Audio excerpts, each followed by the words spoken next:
Good morning, friends. Ann here. Got my cup of coffee, got the Word of God, and today's reading is from John chapter 2, and we're going to focus on just two verses at the end of that chapter. I hope you'll read the whole chapter because that's really our reading today. At the beginning of chapter 2, we read about the wedding at Cana where Jesus turned the water into wine. Then we read about how Jesus cleared the temple of all of those who were there for the purpose of gaining money for themselves, the money changers and things. The temple used to kind of be served as the community bank. And so there were all of these evil things that were happening right in the center of the place where God dwelt. But then it goes on at the end of chapter 2 to begin a story about Jesus and Nicodemus. We're actually going to be talking about that on Sunday in our message, but let me share with you the two verses that are at the very end of chapter 2, because I think this is really important as we move through the gospel accounts, really talking about how Jesus encounters his people. It says this at the very end in verses 24 and 25, but Jesus didn't trust them, all of these people who said that they began to trust in God, okay? But Jesus didn't trust them because he knew all about people. So it says before that in 23, because of the signs that Jesus did, people began to trust him. So they were just trusting him based on the outward appearance of things.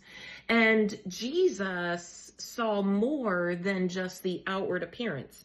It says this in 25, no one needed to tell him about human nature, for he knew what was in each person's heart. Friends, this reminds me of a passage in Jeremiah 17 verses 9 and 10 say this, the human heart is the most deceitful of all things and desperately wicked. Who really knows how bad it is? But I, the Lord, search all hearts and examine secret motives. I give all people their due rewards according to what their actions deserve. Here's the thing, friends. If you're ever wondering, Jesus, why are you doing what you're doing? Jesus, why did you turn the water into wine? Why did you heal this man? Why did you turn over tables in the temple? Why did you do this? Why did you do that? Often when we don't understand encounters that Jesus has with people, we are simply looking with our eyes at the outside appearance of what seems to be happening. But Jesus sees your actions and knows your hearts. Friends, the thing that I want you to think about in your life is when you have an encounter with Jesus and he shifts something or changes something or moves something or destroys something in your life or builds something up in your life, whatever it is. And we say, Jesus, why did you do this thing? I mean, do you see all the things that I'm doing for you? Do you see how good I am? Do you see how kind I am? Do you see how beneficial I am to society? Do you see the things I'm doing for you? Jesus looks at us and says, I see what you're doing, but I also see your heart.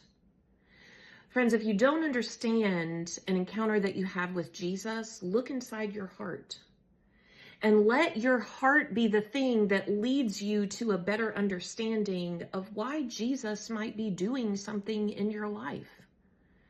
Because sometimes we don't even fail to look beyond our own outward appearances and our own actions and our own behavior to look inside our own hearts, to figure out what brokenness Jesus might be healing, or what hurt and pain he might be bringing up so it can be healed. Friends, if you're wondering why Jesus does what he does, it's because he sees your actions, but he knows your heart. Have a good day.